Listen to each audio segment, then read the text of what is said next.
Alright, so I hope you like early and placeholder graphics, because this chapter has a lot of them left over, like more than I think I've ever covered in any of my videos. For starters, making a return once again are two placeholder graphics we've seen in previous chapters, and that's this placeholder sprite, literally just titled placeholder, as well as this fan favorite placeholder sprite for Chris, known as Chris Place. So if you missed this little fella, don't you worry, it's back.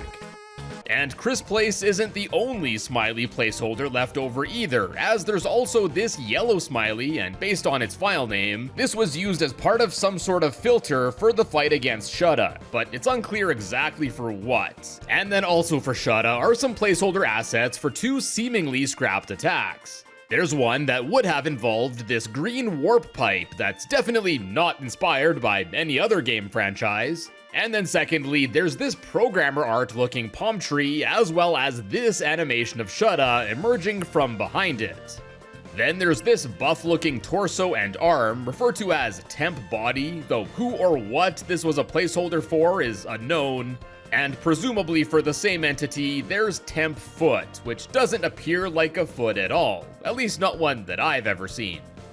And if those weren't basic enough, there are a pair of placeholder sprites that are quite literally just squares. We got this magenta tile that's referenced as a placeholder for a face, and then we also have this purple square referred to as placeholder 1653. Now, one of my favorite parts of this chapter were the Rock Band inspired minigame segments, and left over are some placeholder sprites for the background in chunks. From the bottom bit, the bottom of the stage, and then the background in two different shades of blue, featuring some nice placeholder art of some stage lights, as well as the Lightners Live background sign. And while we're on the topic of the minigames, next we have various early placeholder graphics for what I guess are the customers that you chuck food at in the chef minigame.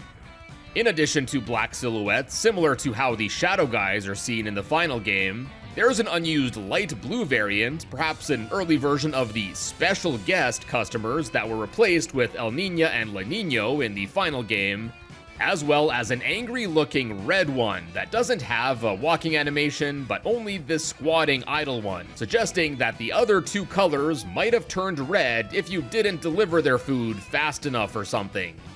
And the customers never stop walking like this in the final version of this minigame, so these sprites suggest that this minigame may have originally played a bit differently. Next, there's a slightly different background graphic for this minigame with the stoves and counter a bit lower. And then lastly, for the placeholder graphics for this chef minigame, there's an early UI sprite in Japanese indicating that special guests have appeared. Then, although it's technically not unused, these silhouette fellas that appear in the version of the chef minigame seen during the Hellboard segment are actually just darkened to the point where the player can't tell what they are. But if you were curious, these bouncy fellas are actually Ice-E's. Next, we got an early background for the Susie Zilla minigame, and then for the Cowboy minigame, there's this unused graphic that was meant to be used for the minigame's UI, where I guess the score and some other things were to be displayed. Then we got this placeholder for Tenna's silhouette for the version of the Cowboy minigame where you have to avoid getting shot. And I noticed there's some green where the gun is supposed to be here behind the silhouette, almost looking as if something here was covered up. And then we also have some alternate window layouts for the saloon, in which they can be seen in a 2x4 configuration, instead of 3x3 as is seen in the final cut of this minigame. Now, I definitely didn't notice this when I first played this chapter, but after seeing these, it's clear that this was originally planned to be the layout, as the 3x3 doesn't even make sense on these train cars, as the windows are like half off of them, so this must have been a change made closer to release, and I suppose that the reasoning behind this was that the 3x3 layout makes it easier to aim from side to side of the train car. And to add to that, it looks like this cowboy section of this chapter may have been reworked quite a bit too, as also left over are several unused sprites of the trio in their cowboy getups, including this graphic featuring idle poses for Chris and Susie, as well as a lower detailed sprite of Horace Ralsei.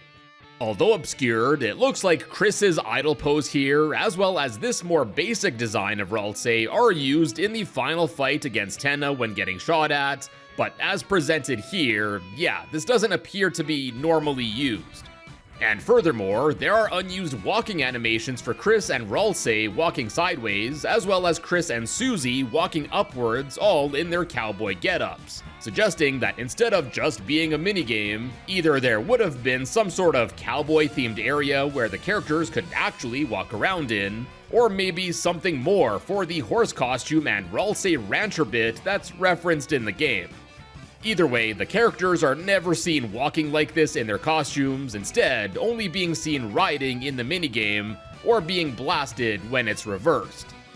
Oh, and also there's this unused animation of Horse Ralsei running, in which he has a different facial expression as well as less animation frames compared to the regular used running animation, as well as we got this unused sprite of Ralsei in horse form looking down, seemingly embarrassed, so perhaps meant for when Ralsei doesn't change back after playing the cowboy minigame the second time.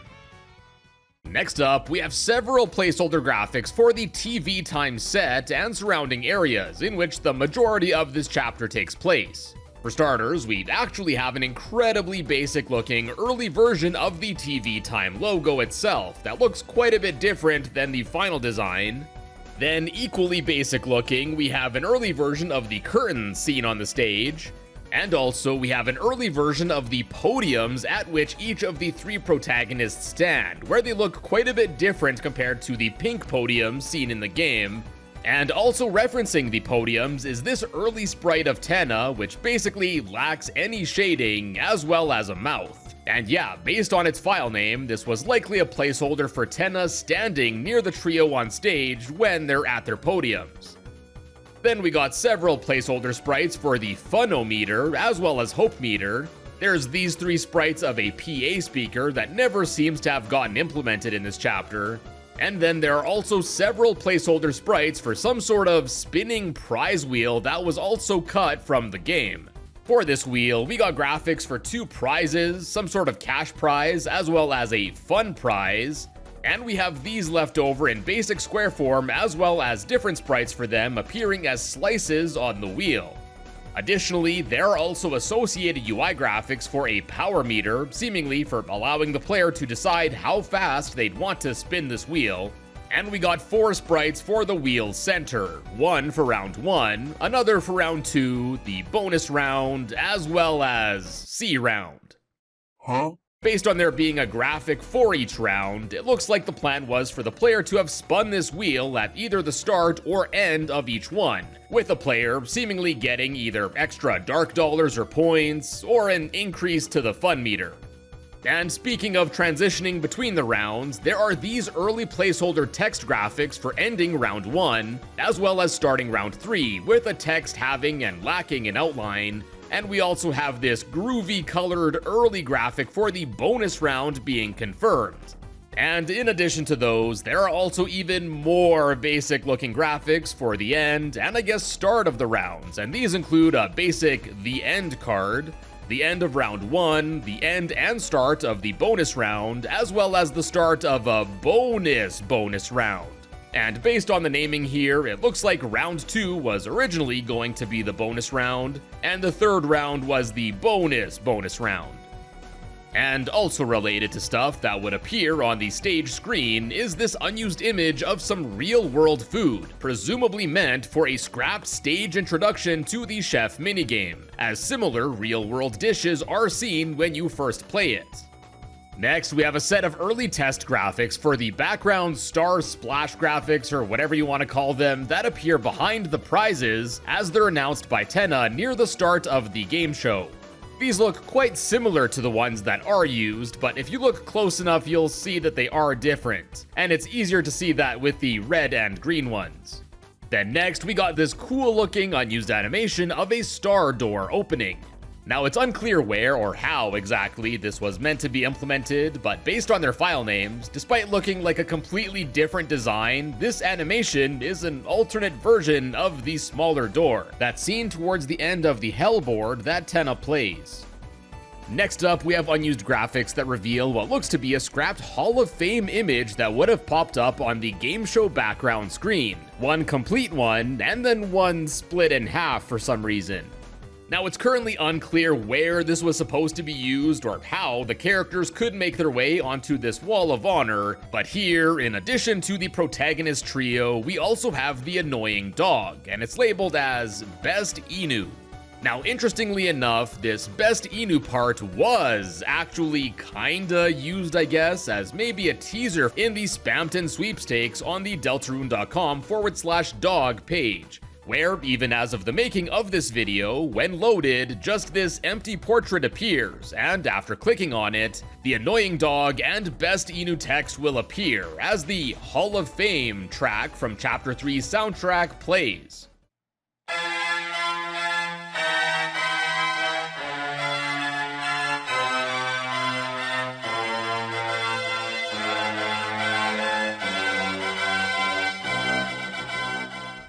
So yeah, I think it's pretty mysterious why whatever this Hall of Fame was supposed to be was scrapped. And although the Hall of Fame song is still heard in the game when first freeing Toriel after defeating Tenna at the end of this chapter, since the track is still titled Hall of Fame on the official soundtrack list, yeah, this seems to have been another change that was made closer to release.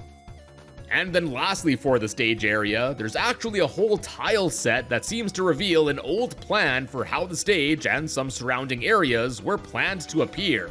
And interestingly enough, this old design actually appears to be based on some concept art that was made early on in the chapter's development by artist GGDG. And we can in fact see the same T graphic on the right side here. Now, according to Toby Fox in an interview, as development on Chapter 3 evolved, many of the assets ended up deviating from these earlier concepts. Now, before we go on, a quick shout out to my channel members like Cole Busby and Inferior Polian that help keep the channel running. If you would like to help support the channel and get some extra channel perks like access to exclusive videos, emotes, and more, check out the join button below or the link in the description if you're on an Apple device. Now, moving on to the green room area, we got early sprites for the cacti seen there, an early sign pointing to the stage but specifically designed for Act 1. Similarly, there's this unused sign that, based on it having the same background as the sign pointing to the green room, was presumably meant to be used in this room too, pointing to the next stage. And there's also this graphic featuring both of these signs, and this actually looks to be an old version of the room with the two Tenna statues, but here, it looks to have originally been planned to look more like the S-rank rooms. Now, what's even more weird is that this background is technically used, but it's just not visible as it's placed beneath the final version graphics for this area. Then there's a placeholder version of the taped off doors that lead to the backstage area. And then to add to this, we got these basic blue doors that would have been seen there, as well as these doors featuring some basic art of Toriel. And I kid you not, this sprite is actually referenced in the game as Doriel. Nice. And then my favorite enemy in this chapter, the water cooler, also has a placeholder sprite too. Bubble. Next, we have a set of 4 different placeholder background graphics for the backstage snow room that were used to test parallaxing there. And last but not least, for the green room, we have several placeholder graphics associated with the Gachapon machine that's seen in the B rank room, namely this placeholder of the machine itself. And then there are also a few unused sprites of Toriel's ball, including a top and bottom half, a placeholder silhouette of Toriel being trapped in one, and then sprites for an unused animation of Toriel sitting in her chair getting captured in the ball. And interestingly enough, if we freeze the frame here, we can see that this placeholder animation actually uses Toriel's chair from the light world instead of the fancy throne. And on that note, there's also this sprite of Toriel sitting happy in her chair. And here she's seen wearing something resembling her Dark World attire, instead of her more purple clothing she's normally seen in when sitting in her chair in the Light World. And in addition to the early Gachapon machine graphic I mentioned earlier, there's also an unused bigger version of the blue machine that's seen inside the red one as part of the weird debug-like room that you can enter if you toss 1,225 points into the red machine. And then for the other backstage areas, all unused, we have this backstage version of the vending machines, this lump of stuff that was supposed to be used as a foreground object. Then we have various unused bits of graffiti art, including some spray-painted art of a Pippin enemy, this really awesomely drawn star, at least I think that's what it's supposed to be, some art of a Shadow Man, then not one, not two, but 3 different graffiti sprites of Tenna, including this one that's definitely a placeholder. Then we got this placeholder sprite of a garbage bag, and although this bag was seemingly cut, I assume it was to be related to the garbage cans that are seen in the back rooms. And then just like we saw with the tile set for the stage and green room areas, there's also this early one for the backstage, where we can see an incredibly basic design of the pathways, as well as these 2 TVs. And what I think are the most interesting unused backstage graphics are a pair of early test backgrounds for the large TVs seen in the back of the S-Rank area. One with a screen similar in size to the one seen in the final cut of this area, and then one with a much bigger screen. And my favorite part of these test backgrounds is that the game consoles are just comically wide with just one controller apiece, instead of them having numerous controllers, as they're normally seen with in Chapter 3 here. Now next up, there are also numerous unused graphics for my favorite parts of this chapter, where you get to play the NES Zelda-inspired Legend of Tenna. Starting from the most basic, we have this placeholder tile featuring a little fella. And I'm assuming this is the game within the game's equivalent of Chris Place. And to add to the really basic smiley faces we went over earlier, on the other side of the emotional spectrum, we have these angry tiles that were used as placeholders for overworld enemies seen in the game here. And there are also several other placeholder tiles for the console games, including this exclamation mark event tile, this explosion or whatever it's supposed to be, referred to as a dodge tile.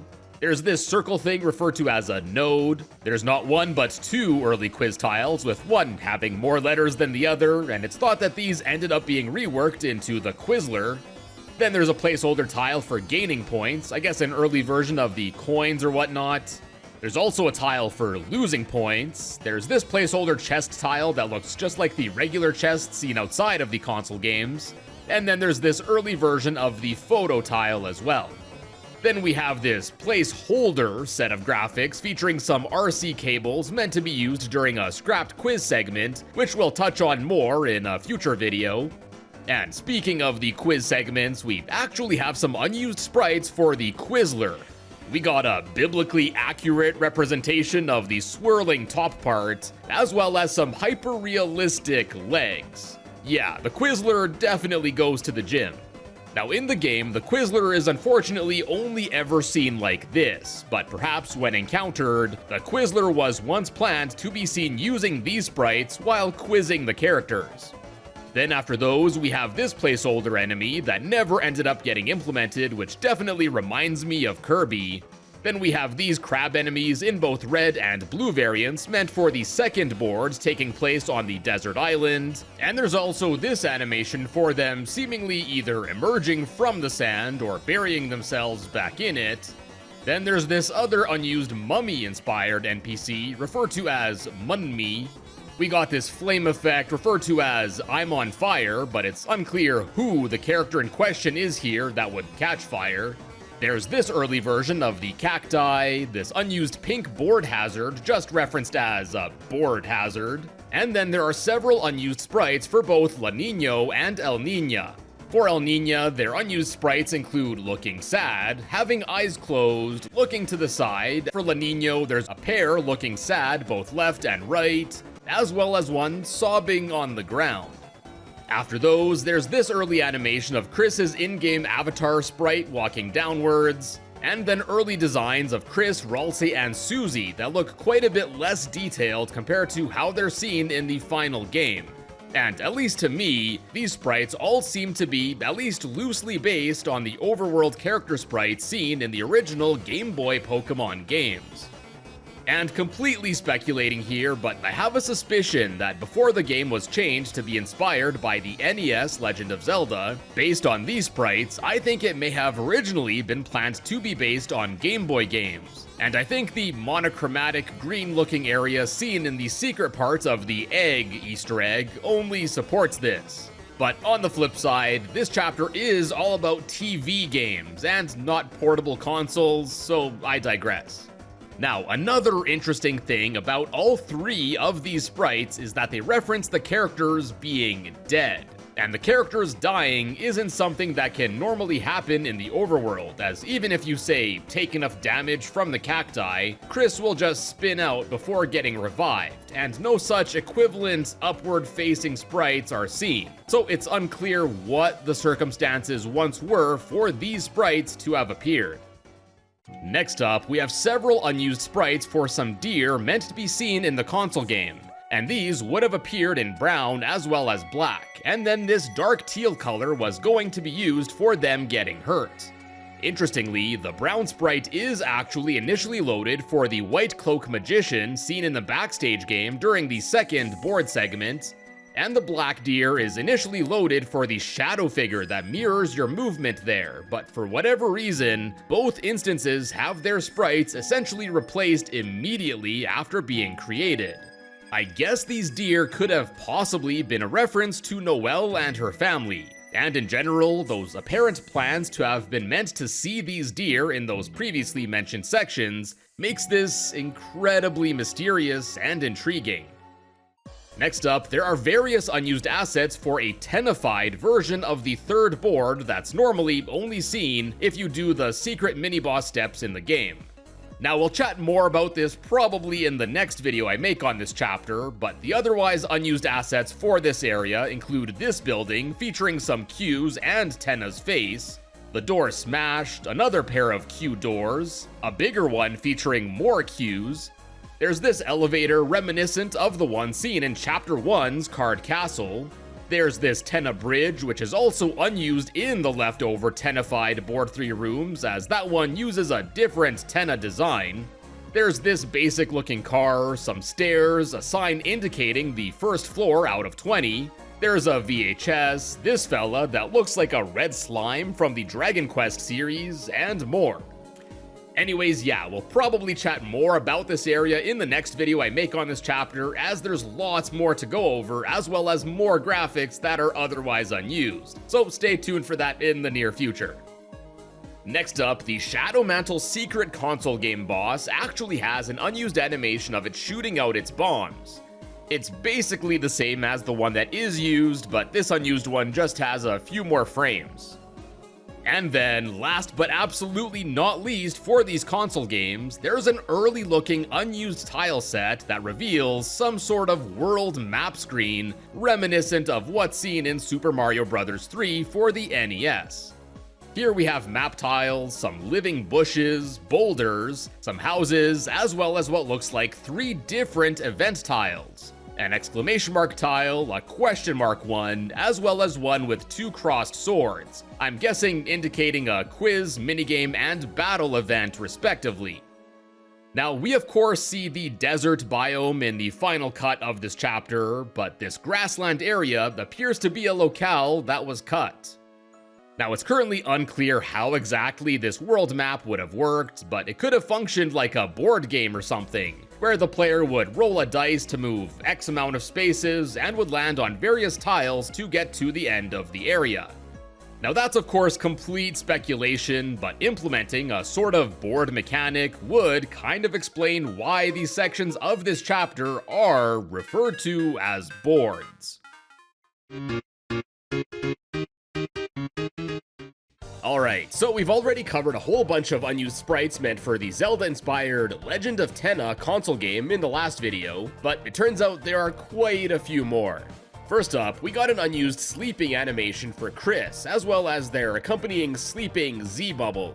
Both Ralsei and Susie have animations like this, but the Chris one doesn't seem to be used anywhere. There's this, I suppose, early design of the flower enemy that looks less like Flowey and more like Plant Boy. Tenna himself actually has some unused sprites for his in-game form, where here he'd be looking around all happy.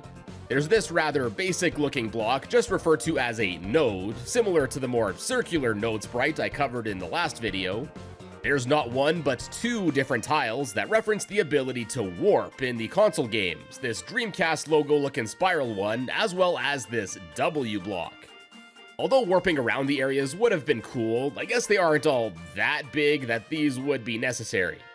Next, there's this unused sprite of a sign that also has associated text for when it would be interacted with, in which the text, "You require a camera to proceed," would pop up.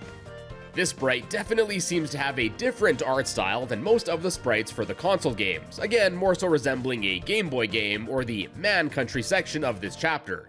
And this again only kinda reinforces my theory that these games were originally going to be more inspired by Game Boy games, or as some have commented, probably more likely The Legend of Zelda Link's Awakening, which seems to have been a big inspiration for the console games seen in this chapter. After that, we have this unused bell sprite that seems to be an early version of the reset bells that appear in the puzzle sections. There are unused sprites of two cubes, one dark and one bright red one, that are referred to as penalty shots, not really sure what these were for. Then we have a whole bunch of unused dice block sprites, and in addition to the expected numbers 1 through 6, we also have some wild cards here, like a 7, this half side, a Roman numeral 3, and then a 6, or 9. Next up, in my previous video, I covered the unused console game tile set where we saw these bushes there. Well, it turns out, as friendly as these bushes may appear, they were actually planned to be enemies, as also left over for these fellas, we have a sprite for it opening its mouth to shoot out these bullet projectiles. Then we also have several of these console game sprites meant for the first board section that were never used, including a smaller version of the pyramid sprite than the one that's normally seen. Then there are some early sprites for La Niña and El Niña's little oasis section, and then there are several unused sprites for the Tenna Sphinx. There's this unused sprite of him looking extra cool with some shades on. There's a separate sprite of just the sunglasses, and then there's this whole tile resembling Sphinx Tenna, as well as it being torn in two, suggesting that maybe this tile was planned to be blocking a path or something. And then lastly, for the first board console game, there's this unused preview graphic featuring a simplified layout of the game's map, where we can see several of the landmarks like the cacti, Sphinx Tenna, Oasis, and more. Now, based on its file name, it's likely that this was meant to be used on the game show screen as a preview for the console game, but it seems like the plan to use these might have been cut earlier in development, as there aren't any equivalent graphics like this for the console game seen in the subsequent board sections in this chapter. And speaking of which, now onto the second board segment's unused console game graphics, we have this tile, I guess meant for a tile cracking. There's this sprite for a voucher that was apparently meant to be seen in a scrapped part of this second board where Sphinx Tenna would appear. And apparently this voucher could be redeemed for 1,000 points, and there's also some scrapped text associated with this voucher as well, as when obtained, presumably Tenna would say, "Congrats kids, you've earned it." Then similarly, there's also this what looks to be pot of gold sprite, referred to simply as a bonus. Now, there's no other associated coding for it, unfortunately, but it's theorized that this may have been what the player got after redeeming the previously mentioned voucher. Then also for the second board, we have this unused caution tape tile, and these are believed to have been replaced with the signs that prevent the player from going towards the Ice Palace. And speaking of which, we also have unused sprites for an old version of the barricading blocks seen in the Ice Palace sliding upwards. And then last but definitely not least, we have some block sprites that appear to feature a basic looking depiction of Ralsei's head. And these are apparently meant for a scrapped puzzle that would have tasked the player with moving some blocks around and bringing them together to create the image of Ralsei's face like this. Then next, there are also some more unused sprites for the Quizler meant for the scrapped third board console game segment that we briefly chatted about in my last video. And these include a version of the Quizler with some gray legs running, as well as an associated leg-less one, and these were for a scrapped segment where the Quizler would actually run away from the player, and the player would have had to remove the Quizler's legs by snapping a picture of them. And then to add to those, there's also this unused sprite of the Quizler sitting down facing forwards with blue legs again. And this was also meant to have been used in the scrapped third board console game section. Next, we actually have some sprites for an animation of the annoying dog itself, meant for Chapter 3's iteration of the dog check room. For those that don't know, every chapter in Deltarune so far, as well as Undertale, have what's known as a dog check screen. That's typically a failsafe that loads in when the game fails to load into a room or something. And yeah, although the file name for this sprite refers to it being for the board games, this one ends up being seen in the dog check screen that's not normally accessible by the player unless they mess around with the game.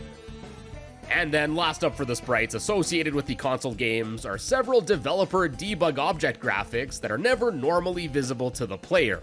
Now these weren't ever meant to be seen by the player, but they're still pretty neat, so I figured I'd chat about these in this video as well. These graphics include a simple square in a range of colors from red to purple that are used for various area triggers. This green triangle is used for angle corner collision. This box with some X's inside was to be used for some warping objects. This crudely drawn water droplet tile is for an object that spawns water tiles, and similarly this green tile is for an object that spawns tree tiles. This E tile is for event objects, this T is for an object that spawns the Shadow Guy enemies that appear in the console game overworld. These two sword sprites are used for Chris's sword hitbox, and then finally there's this block, which features what looks to be a grimacing face, and this sprite is used for the collision of the pushable boxes. And since we're on the topic of basic looking tiles, we went over sprites that were literally just colored squares in my previous video, but it turns out that there are two more. One teal one, as well as a bright green one, and based on their file names, both of these are apparently related to some sort of sim town. There doesn't seem to be any associated coding left over for either of these, so at this time it's unclear what exactly these were a placeholder for, or what exactly the plans were for this sim town, but in addition to these, there's also sprites for this animation, which is I guess what the player was going to use to select something in this sim town mode or area. Next up, in addition to the long list of placeholder graphics that we went over in the last video, we also got this seemingly early sprite of the Soul Heart that appears when you boot up the console game in the backstage area. There's a very basic early version of the text graphics that pop up for Mr. Antenna's TV time in the intro to the game show.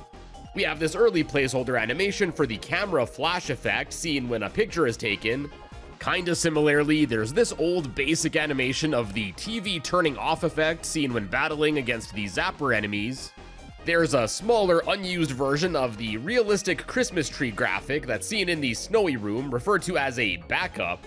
This unused placeholder sprite for locking up the ranked doors is left over in the game. There's this basic placeholder for the capsules the characters get trapped in, referred to as podium cage covers. We got this oddly shaped placeholder for the plane bullets seen in the fight against Rules. This weird looking sprite is actually another dev debug sprite that's apparently used for triggers associated with the stealth movement segments. There are these placeholder background beam graphics used as a mock-up for the background parallaxing, and speaking of backgrounds, left over unused is also this really basic looking background graphic, literally just referred to as background 1. Then, although this It's TV Time graphic is seen, the sprites that are used come separated as they pop up on screen, whereas this graphic that has all the words together like this is never used. And similarly, there's this weather report graphic that has the sun and rain cloud on it, unlike the versions that are used, in which the graphics are all separate. Then we got this placeholder graphic for the red carpet paths. This sleepy or sad looking fella is apparently a placeholder for the Bibliox NPC that appears in the secret backstage console game. And then we have not one, but two placeholder animations for the foreground crowd cheering. Say that 5 times fast. One animation that's similar to how they're seen in a few sections in this chapter, and then there's also this animation of a more static representation of the audience, where they're just seen slowly bobbing up and down. Then we have these stanchions that have a surprising lack of tenna heads on the tops, as they're normally seen having in the final version of these areas. And these are also seen in a diagonal formation, which is also something the stanchions aren't ever seen in the final version of this chapter. And finally, for the placeholder graphics, we have two alternate game show background screen graphics of the DBCon controller. One smaller and one bigger one. Although the controller itself is the same as it's seen in the version of this image that is used in this chapter, of course here we have some text that for one reason or another was removed. Wow, for ages 3 and down, not just for dumb babies. Yeah, I don't know why these text blurbs were removed. I think they would have been pretty funny to see in the game. Then for some other miscellaneous unused graphics, we got this unused animation of a tennified version of La Niña giving a weather report, as is seen on the screens in the area with numerous TVs. We actually have an unused sprite for the TV dinner consumable item, and it's thought that this might have been intended to be seen when getting a TV dinner item from RAM for getting a C rank on the first round. There's this unused animation of a rather big exclamation mark popping up. There's this unused animation for the soul heart getting sliced that was apparently meant for the boss fight against the Roaring Knight. We got a sprite of this singular antenna, which based on it appearing brown like the color scheme of the flashback seen just before the final battle against Tenna, it's believed that this might have been for that section. Although the more realistic looking explosion animations are typically seen in Deltarune, left over unused is this more cartoon looking explosion animation, and then we also have unused sprites for an animation of this weird door thing covered with several eyes. And apparently, this was intended for the intro bit when Ralse explains how the Dark World works near the creepy creature there. Now next up, one thing I covered in the last video were a few unused placeholder graphics that were meant for an also scrapped spinning prize wheel object meant to have been seen in the game show. Well, it turns out that there's actually more than just the graphics left over for this wheel, as there are two prize wheel objects left over in the game's files, both of which are actually still fully functional. First, we have an object referred to as board wheel, and when accessed in the game, we can see it appear as this large wheel with a bunch of numbered slices, with some of them having the fun reward and the others using the placeholder cash prize graphic. And then, as you probably noted by now, each slice also has the Thrash Machine duck head, because of course it does. And yeah, you can spin this wheel, but unfortunately, at this level of implementation, you don't actually get anything regardless of what the wheel lands on. But what's extra interesting about this wheel is that by pressing the Alt key, you can actually switch through several different configurations, each with a different number of slices, ranging from 4 all the way to 16. And then secondly, we have this wheel object referred to as a quiz wheel. So it looks like one of the wheels was planned to appear during the console board games, and this one apparently during one of the quiz segments. Now this wheel only appears in the 16 slice configuration, once again using the placeholder fun and cash graphics, as well as the duck heads. And there's also some text on each of the slices here too, but unfortunately it's quite hard to read. Also, if you watched part 1, you might recognize this power meter on the side here, and of course the C-round center sprite too. And for both of these scrapped prize wheels, you've also likely noticed the debug values on the right side here, and from top to bottom, these indicate which slice number the arrow is currently on, how many degrees they're rotated from the starting point, the same value offset by 22.5 degrees, the total number of degrees that the wheel has rotated in a given instance, and then I'm not 100% sure about what these last two values indicate, but here are their equations. And yeah, although it's unclear why these wheels were cut, based on the graphics seemingly never progressing past this placeholder state, I can only assume the decision to cut them was made earlier on in development.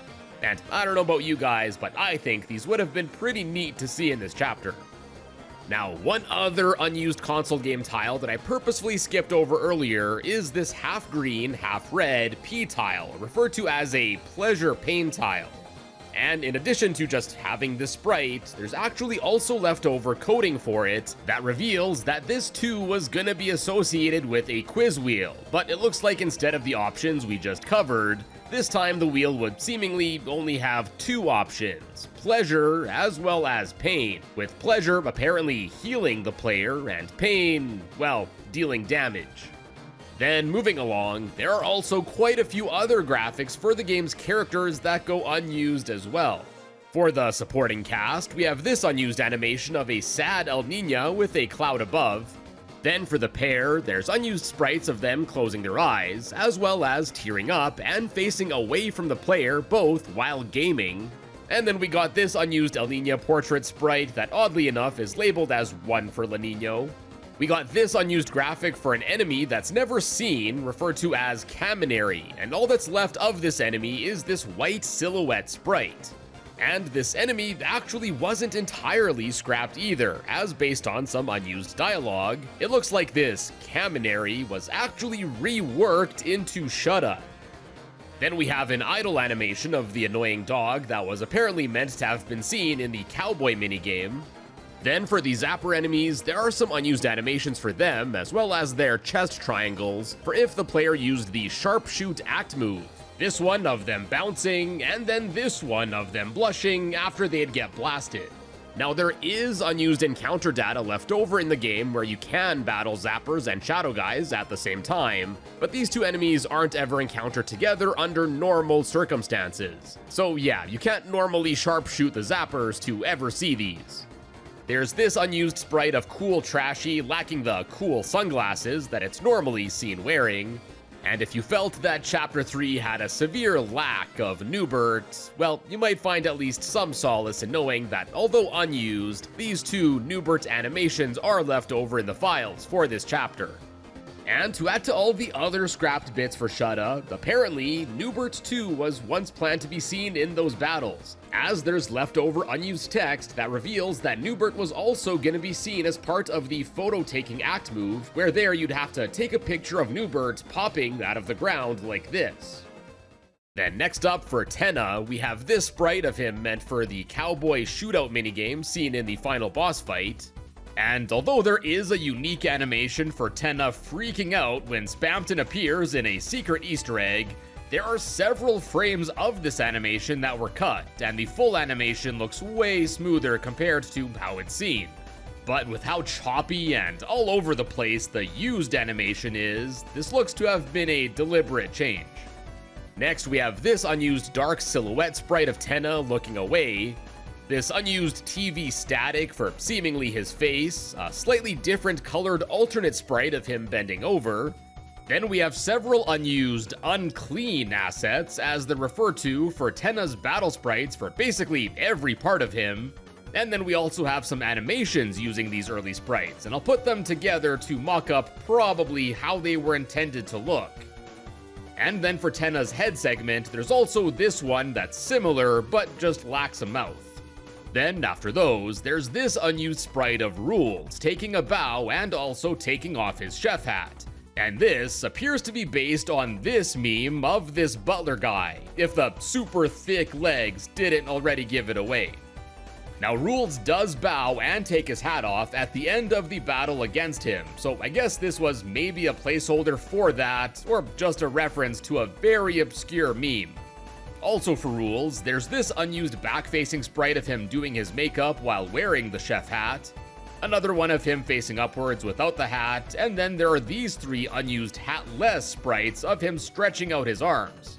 Then we also got a set of Lancer sprites, including one of him waving at the player, as well as one with a blank face that changes to reveal it being a Pippin decoy instead. And yeah, just like how there's the photo act move when battling Shudda to take a picture of the real Ralsei, it looks like there was going to be an equivalent for taking a picture of the real Lancer. And I guess this might have been cut in favor of keeping the Ralsei one unique and making way for taking a picture of Lancer's tongue instead.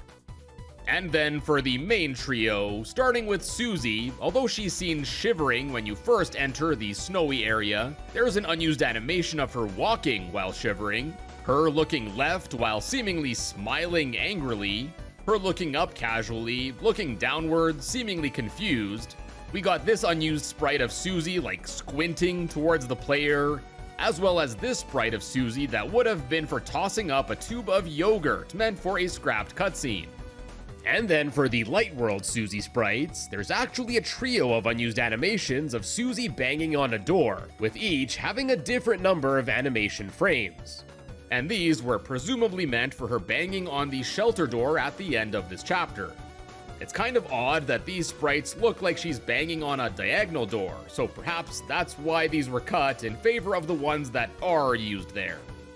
Then for Susie and Chris, we got these sprites of them striking a cool pose together, as well as this what looks to be early sprite of Chris pulling Susie away during the secret part where the video game version of Chris tries to slash Susie. And then back to the Light World sprites, there are these unused animations of the two sprinting. Now they are seen sprinting like this in the final game, but it's mostly downwards, and then to the right only for a little bit, but without Susie's eyes open this much. Next for the unused Ralsei sprites, there's a set of these really derpy looking ones of the prince, an unused animation of Ralsei walking downwards while holding a controller, walking downwards while blushing, as well as looking sad. There's this like cut off sprite of Ralsei being shocked. We got this pair of unused Ralsei sprites in his rock band getup, notably wearing some cool sunglasses, which are never seen in the final cut of this chapter. There's this unused animation of Ralsei climbing, which although unused in chapter 3 here, this was eventually used towards the end of chapter 4. And then there's also this unused early sprite of Chris and Ralsei holding the rope for the Susie-Zilla minigame, where for some reason the base Chris sprite used here is the one of Chris sliding downwards. And although it's not Ralsei himself, there's also this unused sprite of a mannequin that seems to have been designed after Ralsei's mysterious appearance from the first chapter. Then for all three of the main fellas, there are these unused animations for them sneaking around, seemingly like sidling against a wall, definitely not as cool as their cool sneaking animation. And on that same note, there's also this unused animation of a Pippin sneaking in a similar manner, likely meant to have been used towards the end of this chapter when the enemy characters start sneaking along with the crew. Then for just Chris, there are unused sprites for them walking sideways while holding a controller, these sprites of Chris looking away and then looking upset, which look very similar to the ones used when you have to kill Susie and Ralsei in the secret game during the third board section, albeit without a controller, but it's thought that these were meant for that same bit. Then there's this animation of Chris walking while looking down, seemingly upset again, also believed to have been for that same section. We got this animation of Chris clapping. Susie has a similar clapping animation for the bit where the characters input their names into the podiums, so it's likely that this was once planned to be seen there as well. Then we got this unused sprite of Chris holding a controller with the cool S taped on the back of their head that you get by buying an S rank from the Pippin just south of the green room. I guess this was meant for the game in the back of the S rank room, but in the final cut of this chapter, this paper gets removed from Chris's head as soon as you enter the S rank area. And next, there are also several sprites for Chris in the chef minigame outfit that go unused as well. These include a less aggressive throwing animation, Chris facing away with and without a plate on their head, and lastly, we got a trio of sprites with Chris holding the plate in their hand instead of on their head. There's an idle stance, as well as what looks like Chris jumping either left or right, perhaps an early idea for jumping around before it was changed to the twirl jump seen in the final version of this chapter.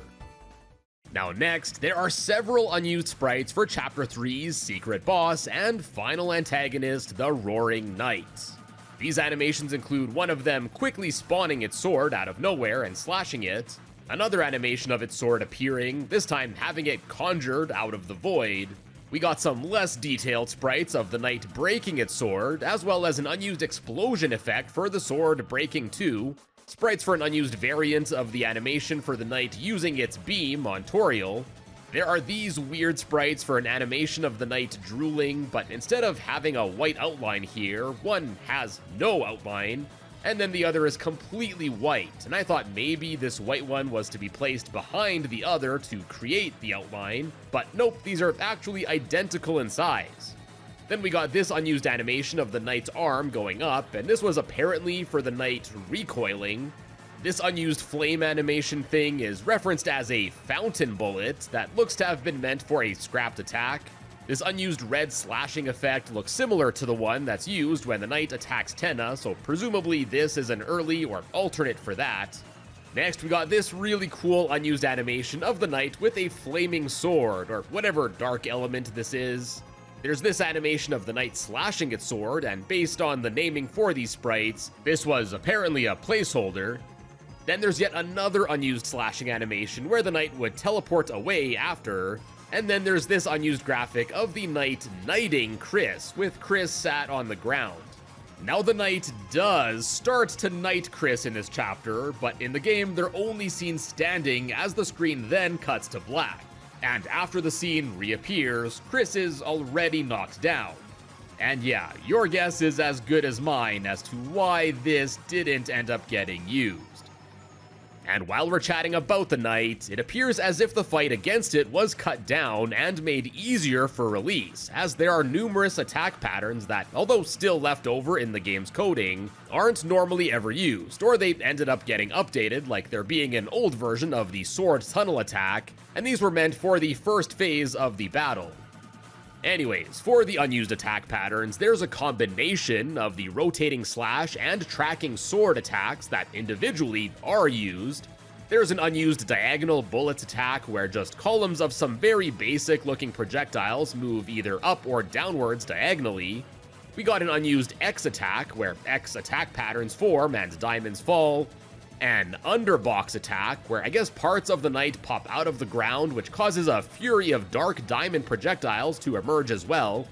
A scrapped swords falling attack that has the knight transform into sword form and then lunge at the player, similar to the tracking swords move that is used, just without the tracking part.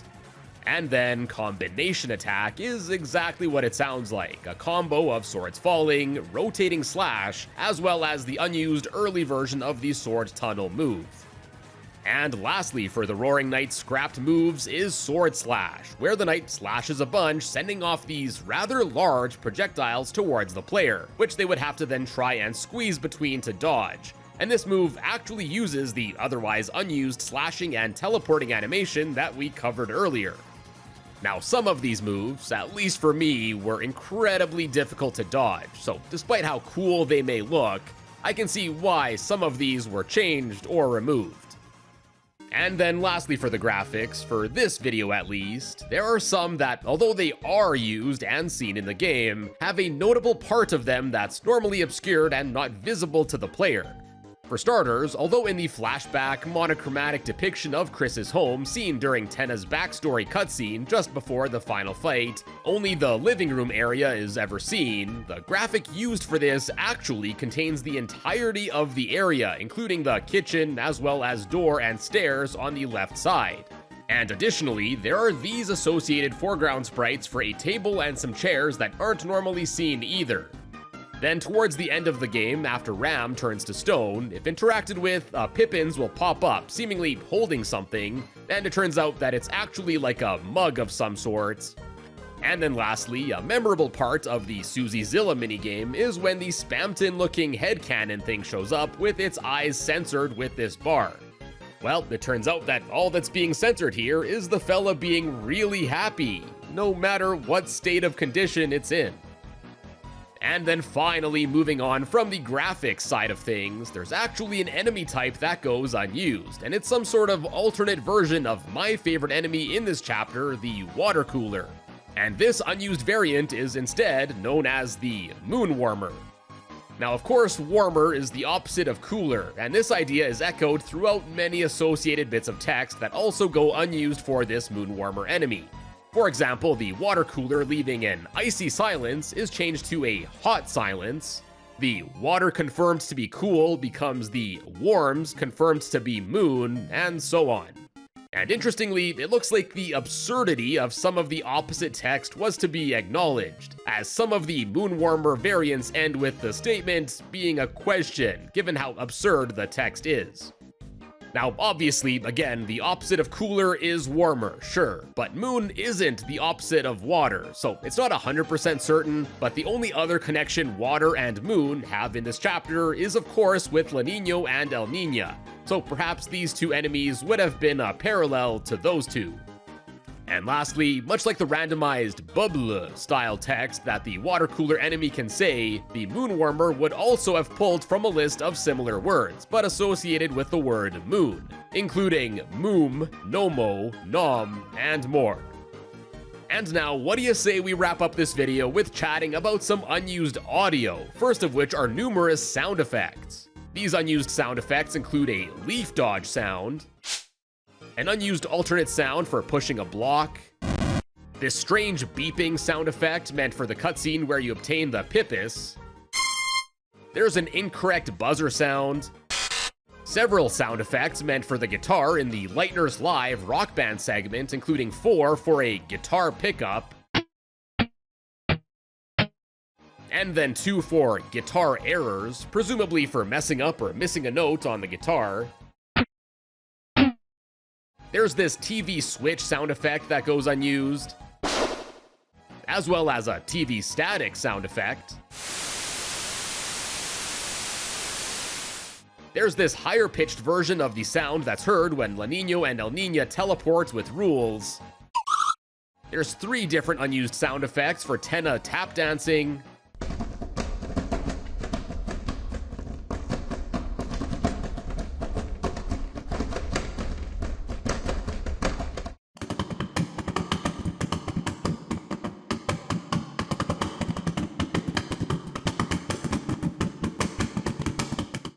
and then this third one has this weird whirring sound effect in the background, which, based on the file name of this track, this was for some sort of elevator segment, where I guess Tenna would be tap dancing.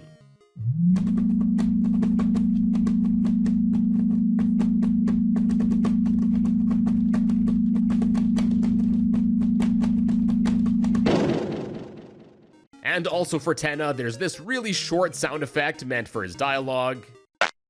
And we chatted a bunch about the Roaring Night earlier, but there are also several sound effects associated with it too that go unused.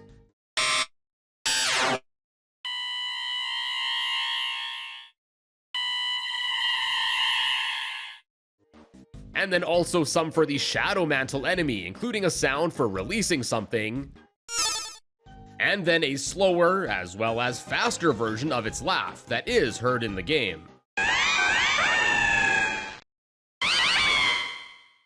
Then moving on to some unused music tracks, also for the Shadow Mantle enemy is an unused alternate version of the battle theme.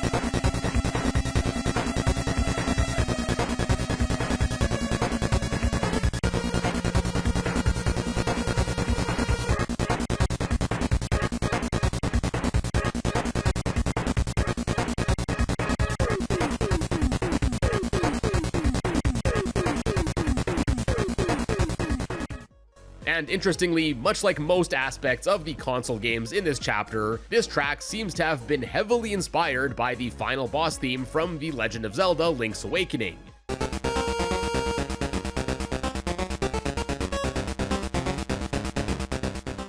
And this is even referenced in the file name for this track that ends with Links. Next up, there's a scrapped song meant for the stealth sections in the game.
Then there's a scrapped alternate theme for the first board's console game section, which, although not normally heard in the final cut of this chapter, it still made it to the game's official soundtrack, listed as Sandy Board. Let's give it a listen.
And then similarly, another track that made it to the official soundtrack is Big City Board. And this one was meant for the scrapped 10ified version of the city map seen in the backstage console game that I teased in my previous video, and I promise I'll cover it eventually.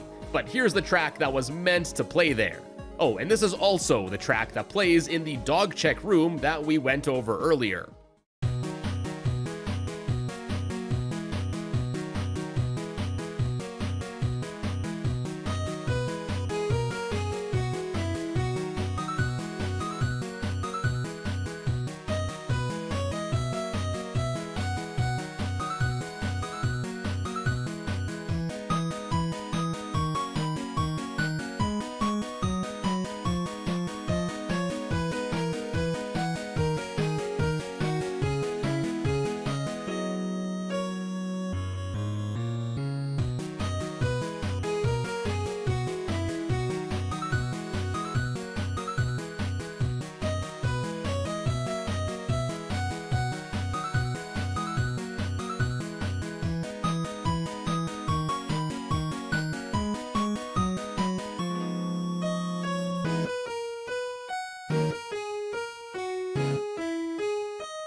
Alright, so kicking things off for the long list of rooms that go unused in Chapter 3, first are actually a bunch from Chapter 2, as left over are basically all of the Castletown rooms, as well as the Lightworld hometown.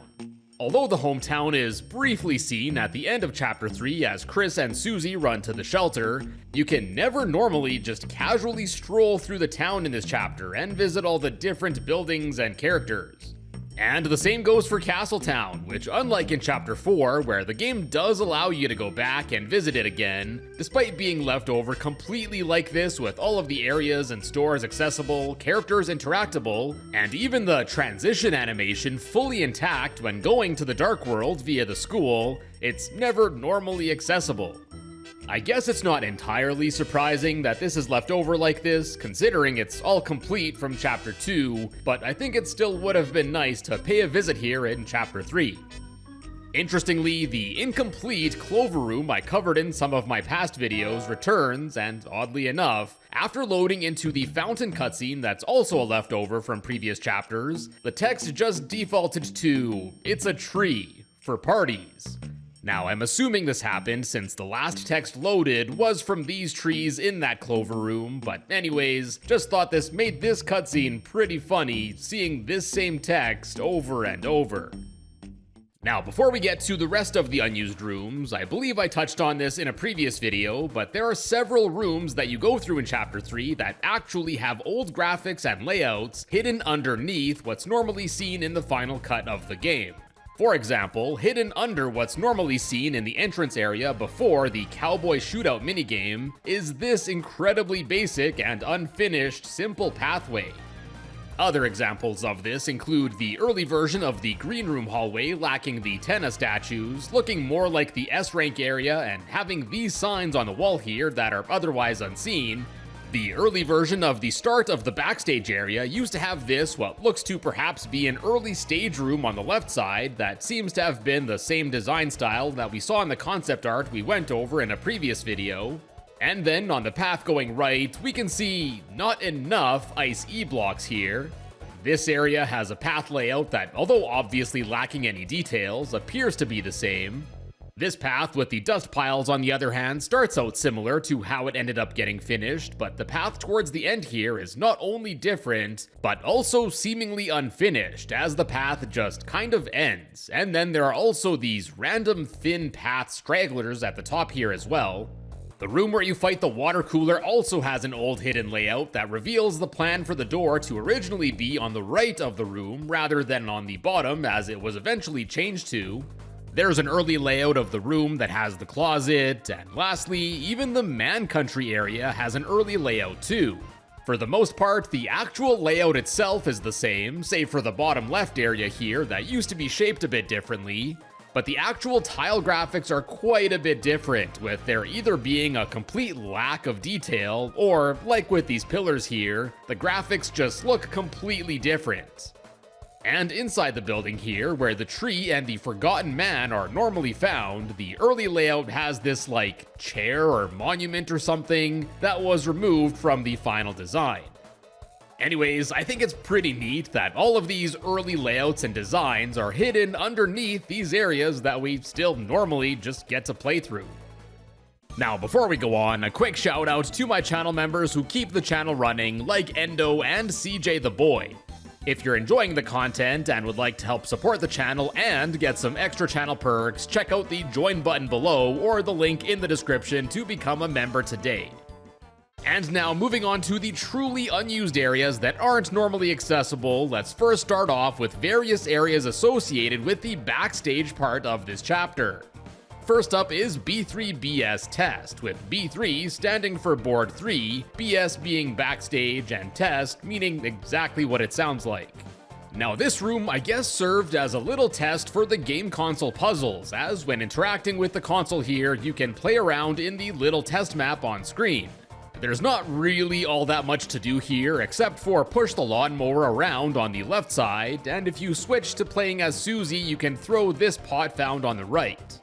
Unfortunately, you can't enter the door at the top, nor can you do anything with the water on the right. It's also interesting to see that the TV filter that's normally overlaid on the screen in the chapter isn't fully stretched out here, and it only covers a portion of the screen, so you can really see how much of a difference it makes visually if you look a bit closer. Like, here's Chris split between the filter on and off. Anyways, going left from this room leads us to the next area, just known as B3BS Test Big, with, you guessed it, big, referring to the screen size being much larger this time compared to the previous room.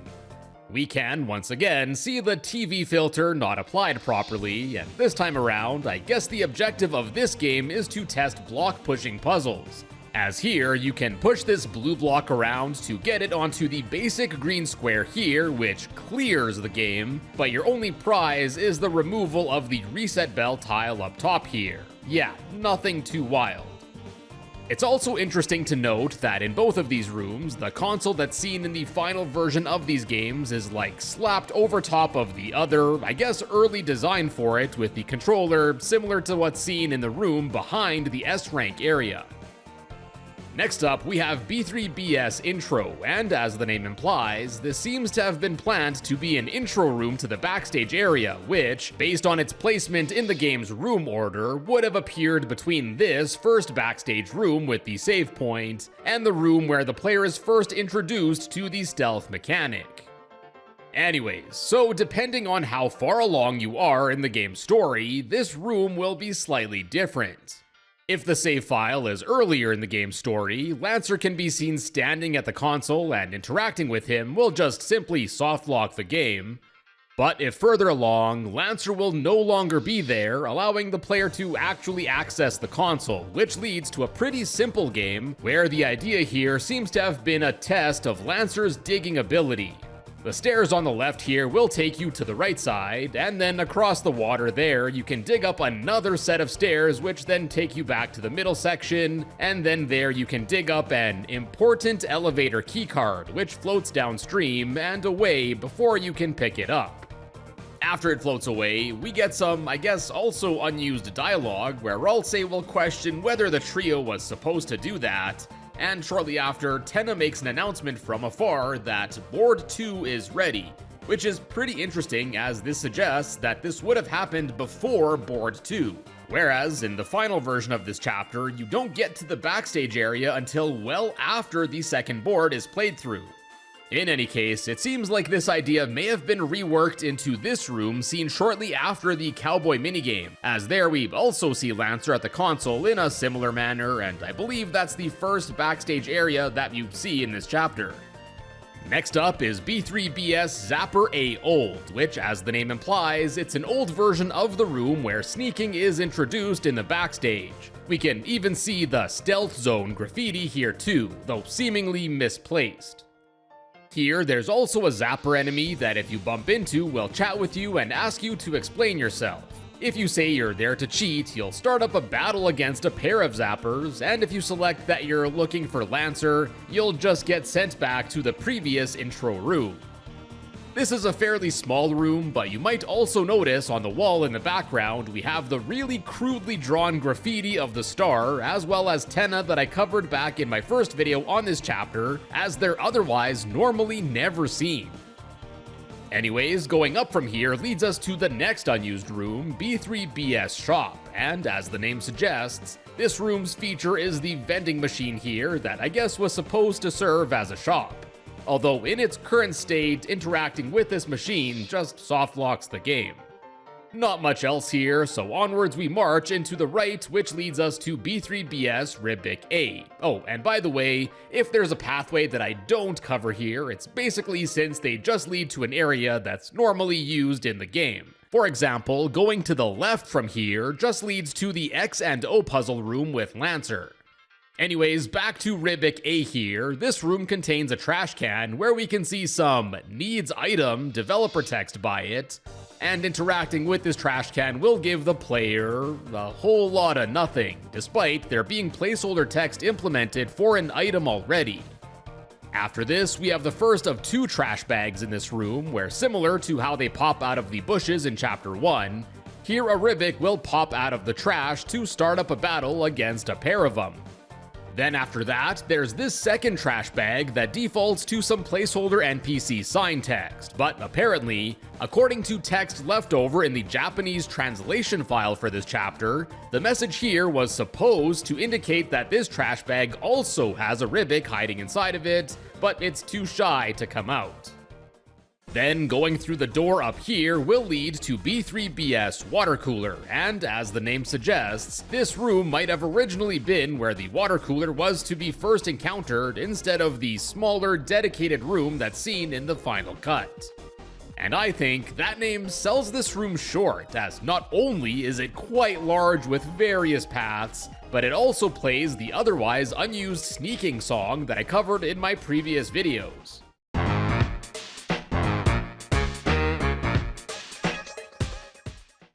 Anyways, if we enter through the door from the Ribic room, we'll start out on the left side here that leads to a brief stealth segment, and if you make it through or get caught by the light, you'll end up in the middle area of the room, where you can see the comically small golden sun. Then the top left area of this room leads to another needs item trash can with nothing in it. The right path leads to two lengthier stealth sections that ultimately lead to this treasure chest that, much like the trash cans, didn't get a proper item placed in it yet. And then, yes, of course, here we can also see the titular water cooler, which you can run into and battle if you like, though the battle is the same as normal. And then, oddly enough, the bottom right exit in this room actually takes you to this area that's found towards the end of this chapter, before you get back to the green room for the last time before the final boss encounter. And we're still not done with this room, as taking the top right exit here will lead to B3BS Sad Shadow Guys, which you'll probably recognize as an early version of the one room with the massive TV and a bunch of shadow guys that you can lawn mow through their paperwork. Though unfortunately in this early room, although the lawnmower can be seen on the screen, there's no open console for the player, so you can't take care of their work for them this time around. And then taking the top door here will lead to a second Ribic room, Ribic B, which seems to be an early version of the trash can room found in the final cut. Here we can again see several garbage cans with some containing items, one containing a Ribic enemy, and there's one with a switch that reveals this door that leads to that one stealth hallway with the trashy. And then going right from this room takes us to B3BS Rules La Nina, where once again, depending on where you are in the game, it appears different. If earlier, rules can be seen with El Niño and La Niño as they try and solve the puzzle on the screen to no avail, and then there's also a lone shadow guy on the bottom right here that can't be interacted with. And here's where things get spicy, as if you enter this room with more progress in this chapter, all of the characters will be gone, leaving the game console accessible. And not only that, but El Niño actually leaves her controller there, which you can pick up to allow you to play the backstage games as her, something that was otherwise cut from the final version of this chapter. And what's also funny is that you're actually forced to pick up El Niño's controller, as even if you elect not to, Susie will call Chris a dumbass, and you'll be forced to pick it up anyway. And unfortunately, the way I guess the hitbox is positioned here, you'll actually be forced to pick up another controller every time you press the interact button. Anyways, El Niño's ability has her crying, which can be used in this puzzle to bring some moisture to the dried up area on the left side here. And once that pond is rejuvenated, you can switch to Susie in order to throw down the 3 bridge sections to make your way across to the left side of the screen, where as Lancer, you can then dig up 100 points. A seemingly small reward for this puzzle, but hey, I suppose it's better than nothing. Then after this room, going to the right leads to B3BS Rules Boss, where if the gang is in the previous room, this one will be empty, but if they're not in the previous room, both La Niño and El Niño can be seen chilling here. And based on the naming of this room, it seems likely that this may have originally been where the battle against Rules would have taken place. Then after those, back to the water cooler room here, there's one more exit to go, and that's the downward path which leads to a room listed as Cheater Pippins.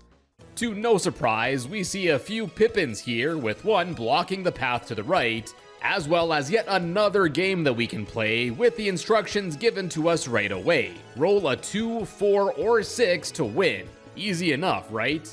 Well, after rolling twice, both times guaranteed to not hit any of those numbers, the third time you'll actually hit a 6, unlucky 7, then a Roman numeral 3, a half, as well as an upside down 9, as you'll quickly realize that this game is rigged, as this cycle then just repeats ad nauseum. And if you watched my previous videos, you'll probably remember these dice sprites used in this game, as I covered them previously, as they too aren't used anywhere else normally in this chapter. Anyways, there is actually a way to beat this game, as if you swap over to playing as Susie, you can grab the Pippins at the top of the screen, and after throwing it closer to the dice by taking a picture of the two together to prove that the game is rigged, all of the Pippins in the room will split. But before we go to the right door that the other Pippins was blocking, going to the left from here leads to B3BS Camera Reminder. And as that name implies, this looks to have been planned to be a room to remind the player to use the camera in the puzzle games. Now normally, although you do have the camera enabled in the previous room with the dice game, here by default without any extra modifications to the game, oddly enough you can't use the camera, making this camera puzzle impossible. But if you mod the ability to use the camera back in, you can use it to remove the camera tile and then take pictures of the path to prevent the bells from resetting you back to the start. And once across, you can push the block onto the tile, which clears the game and then causes a spotlight to appear on the left side of the room. And after walking into it, a blushing zapper will appear and tell you that you aren't supposed to be back there, and the zapper will offer you the option of either getting warped back to this jail that's normally seen in the game, or you can just stay there if you want to. And then going to the right from the Cheating Pippin's room leads us to B3BS ID card puzzle. And yup, this is where the keycard from that previous puzzle ends up getting to. And if you manage to get El Niño's controller from before this point, yup, you guessed it, you can cry some more tears to rehydrate this area, which creates a waterfall, which then drops the keycard down for the player to finally be able to collect it to see it's called the Moon Cloud keycard. And we'll chat more about it later, but for now, that's about it for the unused backstage maps, so onwards we go to the other TV World maps referred to in their file names as TV. So first up is TV Stealth, and the name is actually a bit misleading as this room doesn't really offer anything related to the stealth mechanic, but rather, this area seems to be a test of the cheering audience that pops up in certain sections in these areas, as throughout this room there are several segments ranging from short to long, where as you walk by them, the audience and camera flashes will start, and Susie and Ralsei will become more transparent. So yeah, it's kinda strange that this room refers to the stealth mechanic, and apparently this room was replaced with this one where the player can eavesdrop on Tenna calling Ram, but that room also has very little to do with the stealth mechanic. And to add to this area, there are two exit doors at the top, with the left one leading to this small and empty room using the same basic tile set we saw earlier, called a failure cage, presumably where the player would have gotten warped to if caught in the, I guess, once intended stealth part of the previous area. And then the other exit leads to a Ribic room, which is another empty area with a narrow path this time, and based on the name, I assume Ribics were intended to be found here. After this, we have TV Maze, where, surprise surprise, we got a maze here. Now this isn't just a run-of-the-mill maze either, but rather, throughout the room there are several of these zapper enemies, with there being pairs with an associated color on them, or lack thereof, and as you might suspect by now, each pair of these zappers will teleport the trio between each other in order for the player to get around the room. There is actually one fake out in this room though, as this zapper here will start up a battle with the trio instead. There's no real main exit to this maze or anything, with all of the functional exits leading to a room that's normally seen in the game. It seems like the groundwork was here for a potentially neat little puzzle room, but obviously this never got fleshed out. And although they aren't connected to this maze room, there are several other maps with maze in their title that suggest that they were once planned to be connected. We got Maze Points, Maze Chef, as well as this larger area referred to as Maze Final. And the basic looking rooms don't end there either, as we also have TV Cutscene Final, as well as this one referred to as TV Preview South. Next up is TV Audience Pits, which sounds like something the other room should have been named. This room is essentially a maze, where you have to pick a path going from left to right while avoiding the audience, as if you pick a wrong path, the audience will cheer for you, however a bunch of spotlights will rush your way, resulting in a battle against some zappers. Now that sounds fine at first, but as soon as that battle is over, another light will activate on the characters, which unfortunately just softlocks the game. So yeah, in order to get through this room, you basically can't make any mistakes. Here's a full view of the map, and here's the path that I figured out through trial and error works, but as you can see with these hitboxes here, with the exception of the last part, there are multiple possible paths that you can take.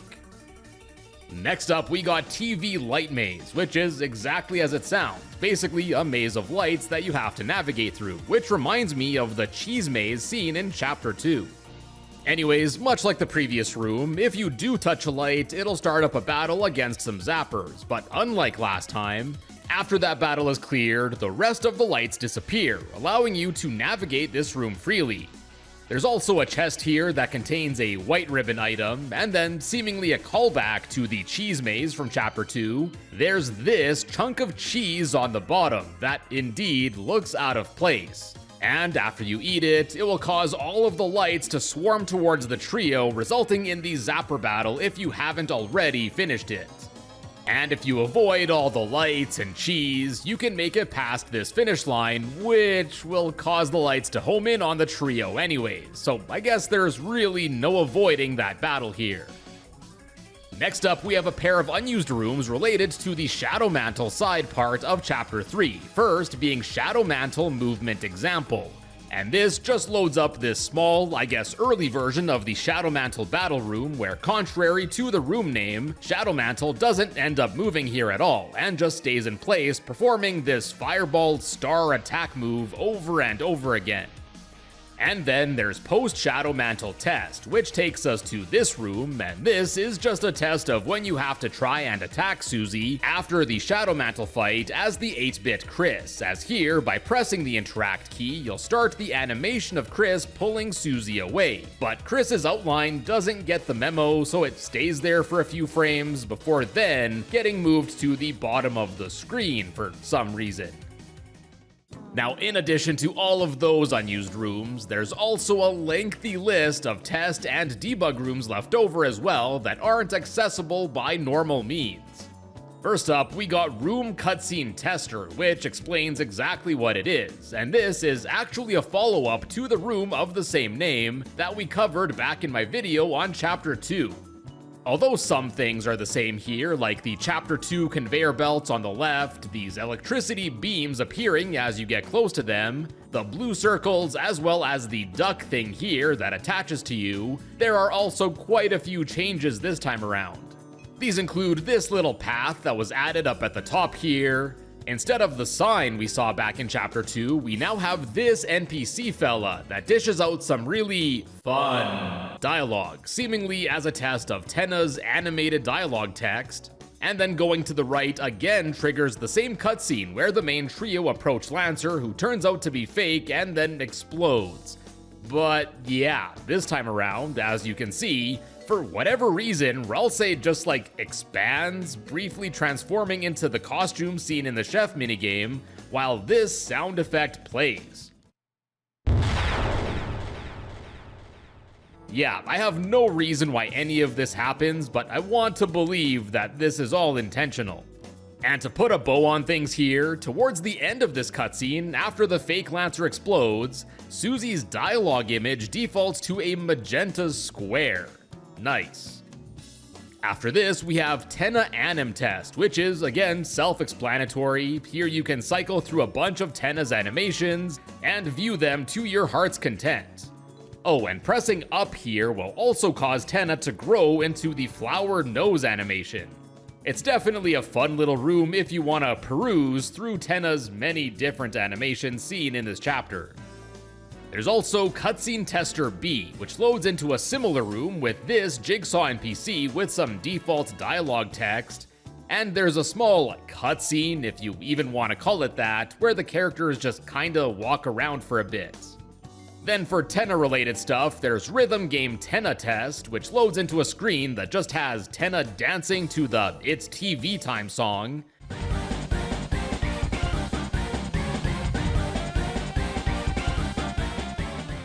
And we can also see a simple timer at the top left here. And then we also have Channel Change Test, which seems to be a room used for testing the channel changing visual effect seen towards the end of this chapter at the end of the battle against Tenna. In this debug room, you can cycle between several different backgrounds, including the Lightner's live stage, the Susie Zilla area, Chris's home, as well as a board game room, and each time you cycle, Tenna's animation will also change. Furthermore, you can also toggle the static channel change animation to be constantly going, and for whatever reason, you can also toggle the Roaring Night to appear above or below the static. And yeah, it's unclear why exactly Bro is here. Then there's Lerp Test, which is a debug screen for testing linear interpolation for some sprites, a spade, and Chef Chris up at the top here. Then we have Gen Anim Test, which just briefly plays this animation, and that's about it. Not really sure what the intention of this one was. Then next is Perspective Testing, which takes us to what looks to be an early version of the main green room area. And yeah, elephant in the room, there's this spiral of numerous circles that appear to be showing a depiction of Castletown. And as the name of this room implies, this was used for testing, I guess, the perspective of sprites getting smaller and larger to create the illusion of a 3D space. Next, we got Game Showroom Tenna Test, which loads into an early version of the show stage, which lacks the side curtains and has different proportions. I'll flip back and forth a few times so you can see the differences better. Then there are also unused debug or test rooms for all of the minigames that you can play in this chapter. Starting with the Rock Band minigame is Rhythm Game Editor, and here you can not only play the Raise Your Bat song and the one that's played during the Tenna boss fight, but also several other tracks, including Rude Buster, as well as the Vapor version of it that I believe is only used during the battles against the water coolers. And these songs are fully charted and playable here. And to add to that, you can also choose which part you want to play between the drums, guitar, and vocals, something you can't normally do, as only the guitar part is playable in the final game. And of course, we can't forget about the actual editor part of this debug screen. Now personally, I didn't want to mess up any of the tracks, so I didn't really get into it myself, but it seems like you can edit any of the listed tracks to your liking as well. Although Chapter 4 expanded on this minigame by adding several more songs that you can play, Chapter 3 only really has the one full song and the mini parts during the Tenna fight. So based on everything that's found in here, it seems like there were plans to flesh out this minigame quite a bit more. But I suppose maybe this was deemed too ambitious or something, and Toby Fox and the other devs felt like their time and efforts could be better spent elsewhere, which fair. But I think more tracks and being able to choose between the different parts would have been really cool. But hey, I guess we can still do that here in this editor. Now next up is a test map for the Chef minigame, which first starts off in a level select screen of sorts where you can choose between 7 different options, referred to as micro games here. None just starts up the Chef game as normal when you first play it after board 1 in this chapter. Dodge Fire appears to be the same microgame that's used in the Tenna fight, but with many more fireballs sent Chris's way.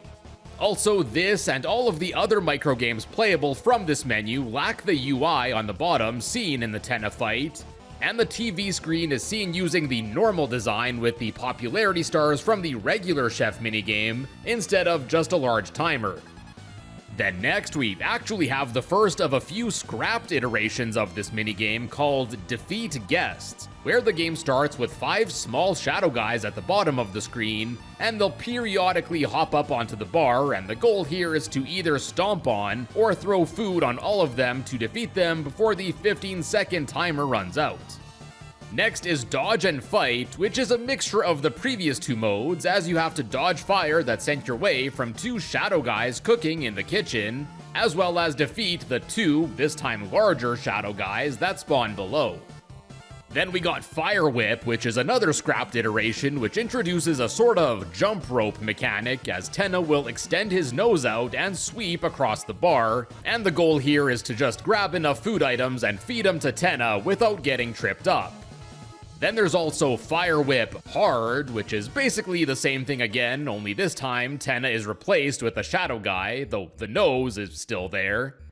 And then lastly is number 6, Dodge Fire Easy, which I believe is closer, if not the same, as how the minigame appears in the Tenna fight. Then after the chef minigame, we of course lastly have the SusieZilla one, which actually has 2 unused test maps left over. The first and more robust one is referenced as SusieZilla Single Screen Mockup.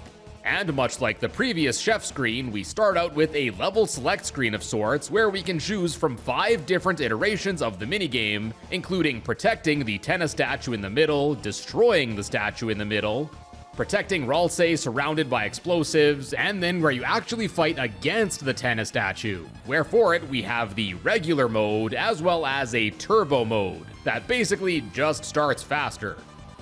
And then secondly, we have this test room simply referred to as SusieZilla. And as you can see, this one isn't really left over in a complete state at all, as here, basically all of the visuals are missing except for Susie as well as a small gang of smaller shadow guys. Now this appears to be an early version of the minigame as it actually plays differently too. The awkward momentum of moving Susie around isn't here, she doesn't do her spin move but rather just like a tail attack, and she also has a sprint ability that's cut from the final version of SusieZilla. It's really unfortunate that a lot of the visuals were gutted from the game, as there still seems to be something that can hurt Susie, and every once in a while, something will like shoot at Susie, causing explosions to occur, and these are actually the same more cartoon-like explosions that otherwise go unused that I covered back in part 1. And there's also seemingly an invisible enemy or something that you can hit on screen, and if you do, a subsequent more realistic explosion also occurs. And furthermore, based on what's left for the collision of this map, it looks to have been a very long area, and since you can't go off screen, it makes me think that this may have been some sort of auto-scroller. And there are also references to a bunch of objects and enemies that would have appeared in this minigame that were cut, including zombies, gun zombies, cars, and more. And yeah, unfortunately, despite remnants of them remaining in the game's files, all of these sprites for these were gutted from the game. Now, while I do think the SusieZilla we got in Chapter 3 is okay, whatever this used to be seems to be something more my speed.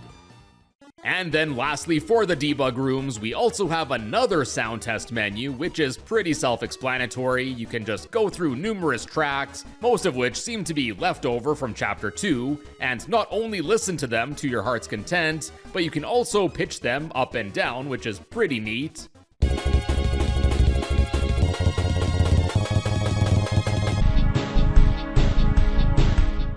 GMS2 test returns from previous chapters, and it again loads you into this room with a single Rudin enemy that results in a battle against a pair of test enemies that use test messages. Battle Test also returns, and this basically lets you choose any encounter in this chapter and quickly load into it, which is super nifty if you want to refight Tenna, the Roaring Knight, or any other enemies quickly. There's a sprite tester that I didn't dive into too much, but it lets you manipulate sprites around, which by default is just Chris's Dark World sprite. And last but not least, there is Bullet Test New, which when loaded instantly starts up a battle against a Rudin enemy who will begin throwing diamond projectiles your way. Now this just repeats constantly, but you can also play around with a few different options. You can toggle to have up to 3 enemies at once, enable a super slow-mo mode. There's a difficulty setting that it lets you set here, but unfortunately it doesn't actually seem to do anything. And you can also set different spawn types for each of the enemies, but there only seems to be 4 different types that work here, with 3 appearing as Rudins, each with a different attack pattern. And then the 4th type appears as a red Rudin Ranger, which has it throwing its swords at you. As the name of this room implies, this was obviously used for testing bullets in the battles. And it's a neat little thing to play around with, but I just wish that it let you test far more of the game's enemies than the limited selection that it lets you here.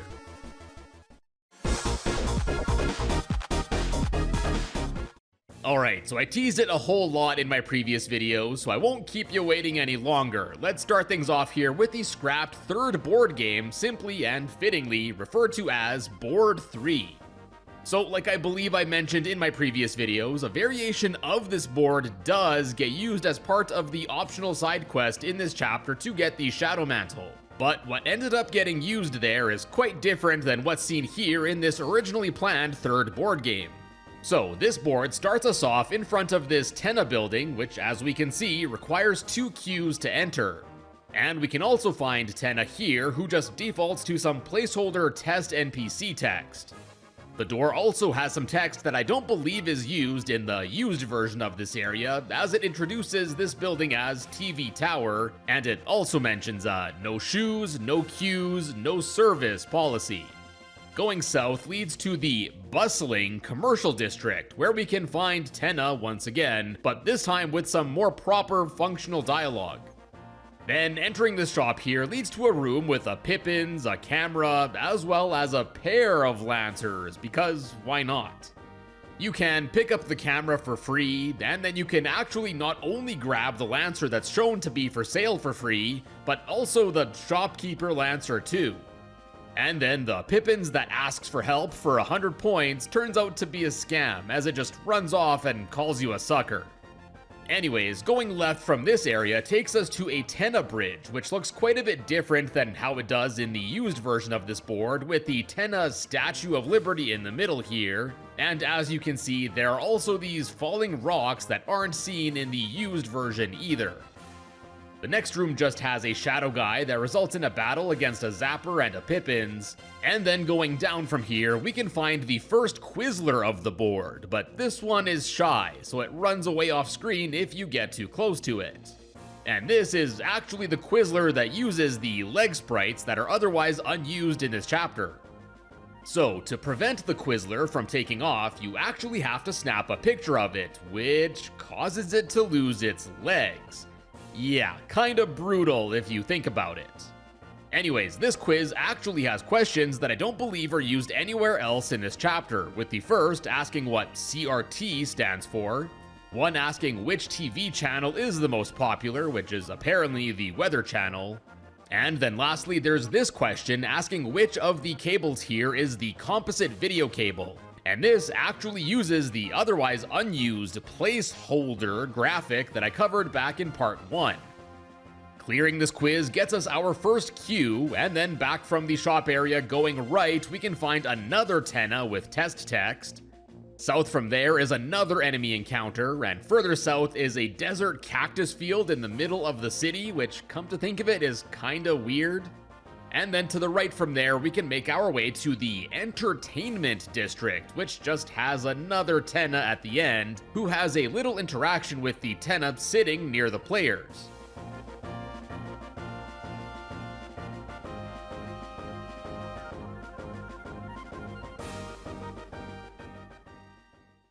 And then going left from the cactus field takes us to a waterfront area where all the way to the left we can see another Quizler just sitting and chilling, once again using sprites that aren't used anywhere else in this chapter. But we can't make our way over there just yet, as we need to find a way to get to those stairs. And it turns out that taking a picture of the top right cactus in the field here will cause it to blush, revealing some secret stairs after pushing it aside. This then takes us to a short underground segment, which, you guessed it, leads us up to the Sit-in Quizler. The questions here this time include remembering Lancer's name, answering that Asgore's favorite show is a cowboy show, which I guess explains the cowboy section of this chapter, and then the last question asks when Asgore's favorite cowboy puppet show airs, and this one's easy as all the choices are the same for it being cancelled. With 2 queues now, you can take the raft across the water and head back to TV Tower to crash on in. Once in, going left takes us to a cool game in-game version of the TV Time game show stage. And if you take a picture of the screen in the back, you can actually reveal a secret message that just reads, "Word." Yep, that sure is a word alright. Then going to the right, we can see an elevator door as well as whatever this thing is. Apparently it's a banister blocking our path. Trying to use the elevator door reveals that you actually need a Mooncloud keycard to open it. And yep, if you didn't watch part 3, that's the same keycard that we obtained through playing in some of the unused backstage rooms. Anyways, for now, assuming you don't have it, Tenna will now remove the banister and he mentions that you can just take the stairs instead. But it turns out that the doors to the stairs require 2 more queues. Great. Well, the 2 queues quickly turn into 20, and then Tenna reveals that you have to backtrack to do 20 more quizzes and that the TV tower has 100 floors, which seems to have been a change from this unused sprite that I covered in my previous videos that showed it having 20 floors instead. Anyways, Tenna starts getting all excited about all the different TV tower floors, but as he goes yapping, Susie will lose grip on a tube of yogurt, which then goes flying and falls right back on her controller, which results in a yogurt emergency, which cuts things short and seemingly ends the board. Now, since the Mooncloud keycard is normally unobtainable, that would be about it for this section. But assuming you could get it as intended via the rooms that were also scrapped, at some point the player could return to this board in a version of it called Board 3B. And then you could use the keycard on the door here, which surprises Tenna, and this leads to an elevator that's very reminiscent of the one in Chapter 1's Card Castle, and I'm sure that's no coincidence. And while in this elevator, you can actually gain control of Susie for some reason, who you can use to interact with Chris or throw Ralsei around. Oh, and as we take this elevator up, on the sides of the screen we can also see sprites of this tape as well as this car that are otherwise unused in this chapter. Then getting off the elevator brings us to this room with a large keyhole, and conveniently the key for it is just right here. And I guess it now makes sense why we're forced to control Susie, as we have to pick up the key and throw it into the hole to unlock it, and then the screen cuts to black, and Tenna then introduces the Susie-Zilla minigame. So yeah, if you were wondering why Susie-Zilla just got relegated to the A-rank room instead of being featured on the same level as the Chef or Rock Band minigame, well, it's because it was originally actually planned to have been introduced at the end of this 3rd board game. Now that's about it for board 3. I think it's short and sweet, and I think it's too bad that it ended up getting cut, and considering how it's like 95% complete, the decision to scrap this board must have been made quite late in this chapter's development. And according to an interview Toby Fox gave, apparently this whole chunk of the chapter with this board game and the whole stretch of obtaining the Mooncloud keycard ended up getting cut due to perceived issues with the chapter's pacing, I guess deeming it to be too slow. Now I'm pretty sure I'm in the minority, but I honestly really enjoyed this chapter. I think it's probably my favorite, so I wouldn't have minded for it to be even longer with this extra segment. And board 3 is only scratching the surface of the unused board game maps left over in chapter 3, and next up we got board 1 Old Test. And although it takes some tweaking, it can still be made functional in this game. Here right away you can see a bunch of placeholder tile sprites all over this board, as well as these flowers and cacti that otherwise were cut from this chapter, all of which I've also covered in my previous videos.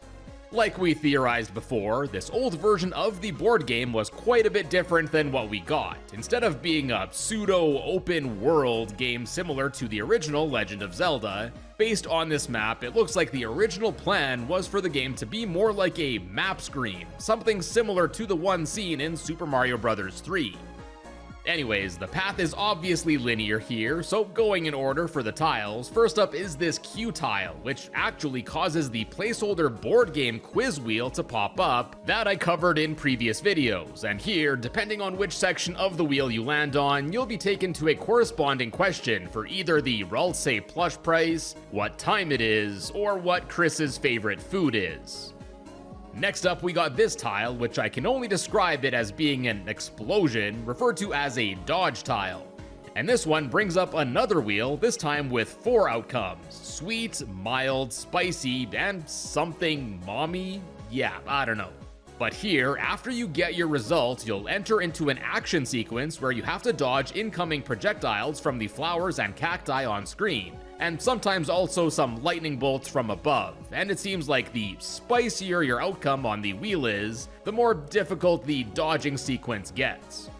Next is this red tile, and we again get the wheel, this time with 4 slices with enemies, numbered 1 through 4. And as you might expect, enemies means we get to do a battle encounter, and it seems no matter which result you get on the wheel, it's always just against a pair of test enemies that default to these Rudens. Next we have this E tile, and this wheel's outcomes include tax fraud, something spamton, something ralse, and do a swear? Yeah, I wish these were easier to read. I'm not really sure what any of these do. I got the tax fraud result here, and I just got this sound effect to play. With no other noticeable changes. Oh, and another possible sound effect is just sans. Thought you might want to know. Next up we got this P tile, which is the pleasure pain tile I covered in my previous videos, and as covered there, this brings up a wheel with just two options, pleasure or pain. The pleasure result seems to have been intended to heal the player, and conversely the pain one would deal damage, but this wasn't ever fully finished here, so each result just gets us a corresponding sound effect. For pleasure we get this sound, and then the pain outcome results in like a warping sound effect.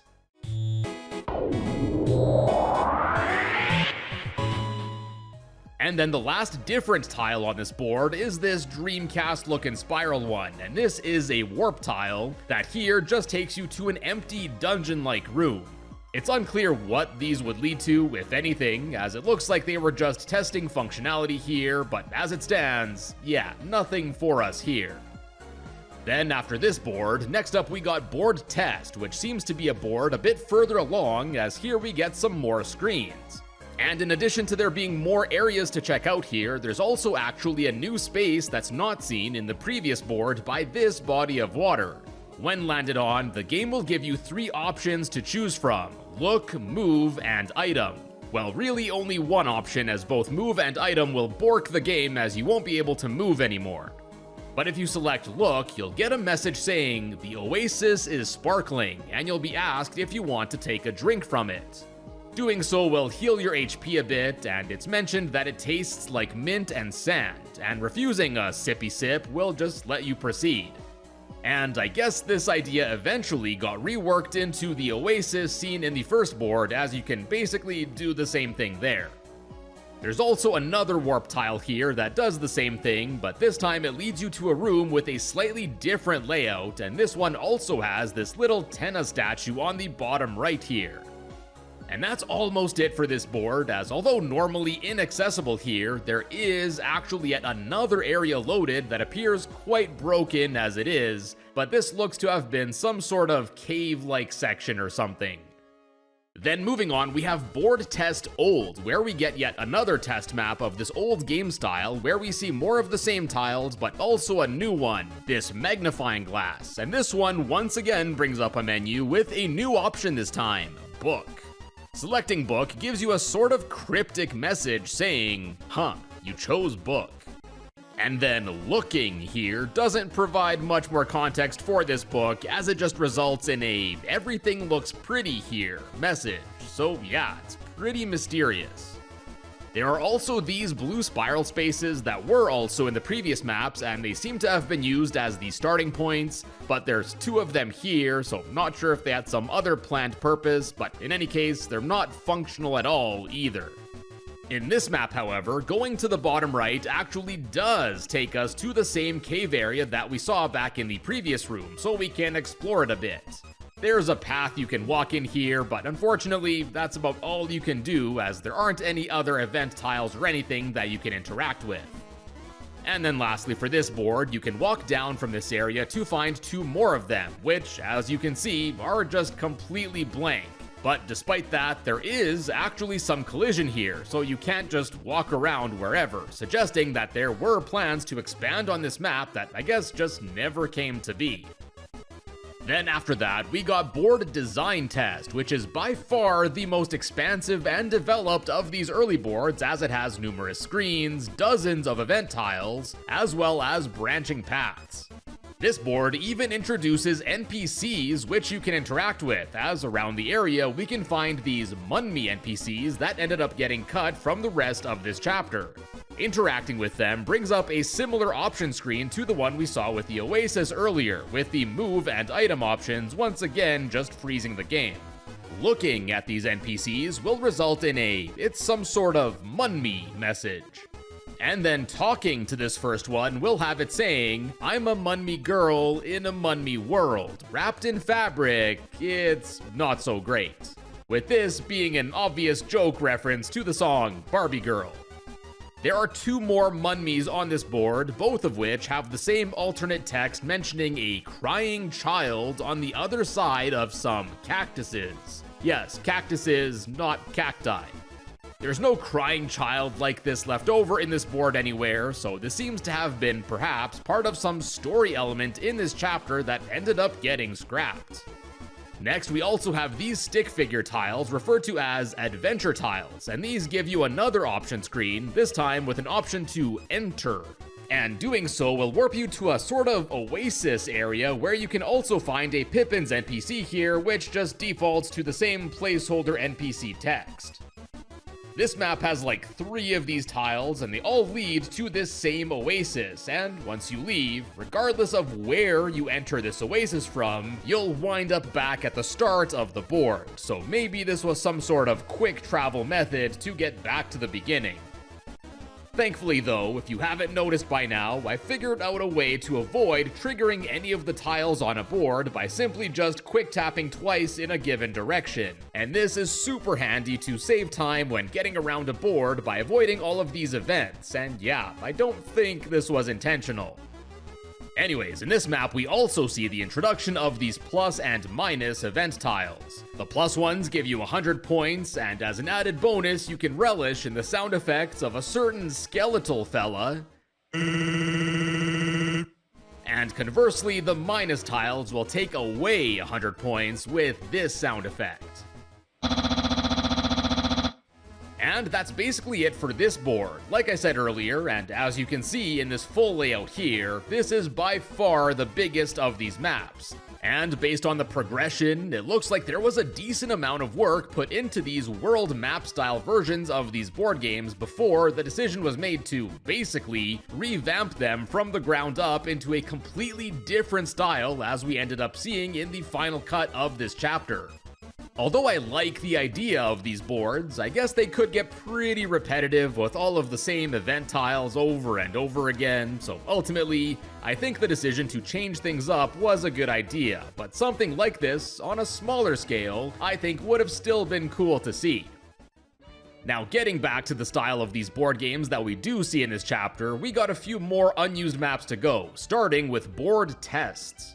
Here, we start out in a sandy dungeon area, and although some areas seem to be somewhat put together, there are also several blank rooms like this. But you can actually still navigate these empty areas to get around this camera puzzle room to get to this area, with a bunch of these, like, cracked wall tiles, as well as these cubes referred to in the files as penalty shot objects.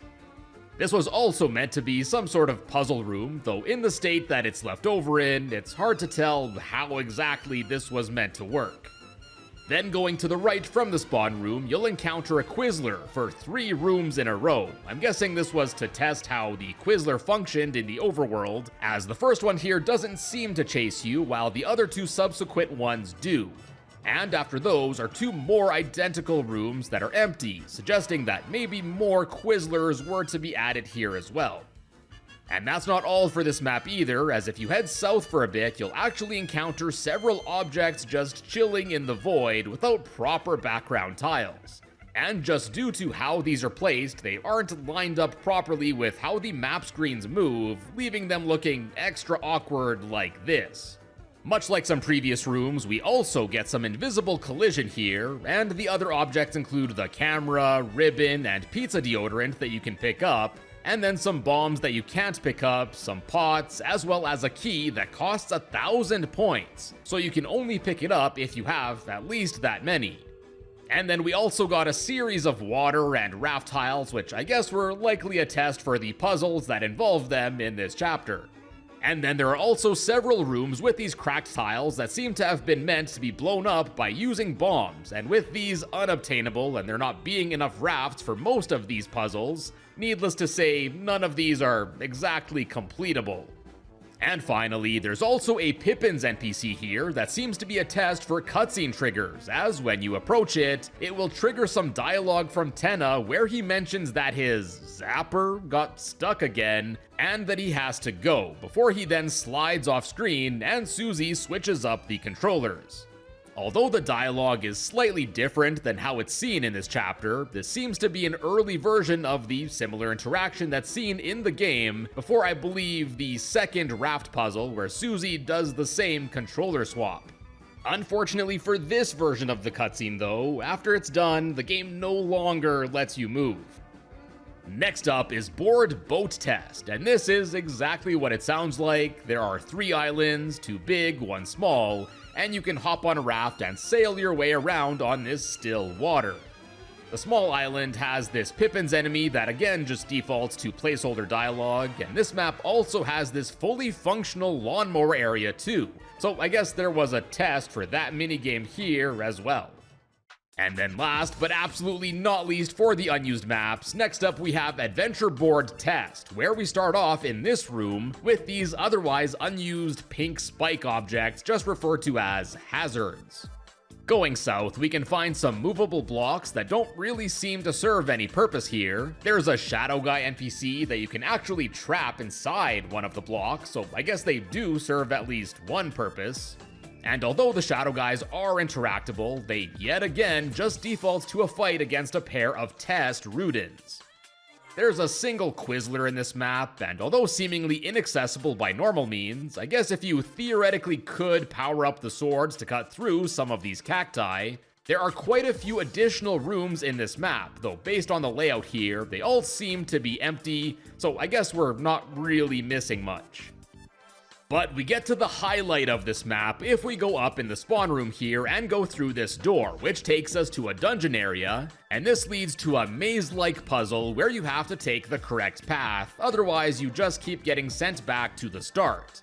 Something like this is seen as part of the optional Shadow Mantle section of Chapter 3 after the white-cloaked figure starts to follow you. But unlike there, where the hint for the correct path is that the figure will stop following you if you choose poorly, here there's no hints whatsoever, and you'll only hear a correct chime if you choose the right path. So yeah, basically just gotta guess and check your way through this one. And interestingly, the debug counter will also pop up on screen indicating how many correct paths you've chosen in a row. And after you get the 6th one right in a row, the counter actually jumps to 8 as you enter the secret ending section here. The whole area here looks like this, with 2 of these dead-end rooms on the left and right, which I assume would have had some more significance. And then the main area here is this room at the top, which has this large 2x2 sized block, which you can still push around, but there doesn't really seem to be a reason to do so, and if you push it too much to one side, it'll just get stuck there, as the room doesn't reset when you leave it or anything. I'm assuming that maybe this block was a placeholder for a large treasure chest or something that the player could have opened here after completing the maze. Anyways, it's super cool to see that the developers ended up reworking this maze idea into the final cut of this chapter, so not everything from this test map was lost. And that, my friends, is about it for all of the unused maps in Deltarune Chapter 3, specifically here, the board game ones, and I hope you enjoyed. Now, I did expect a lot of unused content in Deltarune Chapter 3, but certainly not to the extent that we ended up getting. And 21,000 plus words later, it's crazy to see the near FNAF security breach levels of there almost being a completely second game's worth of unused content left over here. And not to mention, we haven't even gone to Chapter 4 yet. I'm not sure if I'll cover it right away, as I've basically just been playing 2 games for the past 4 months, so I kinda wanna cover something else for a bit, so we'll see. But there will definitely be Chapter 4 videos at some point in the near future. Till then though, check out some of my other videos, and be sure to subscribe to the channel with the notification bell to be notified as soon as those videos are up. And as always, thank you all so much for tuning in today, and I will see you in a bit.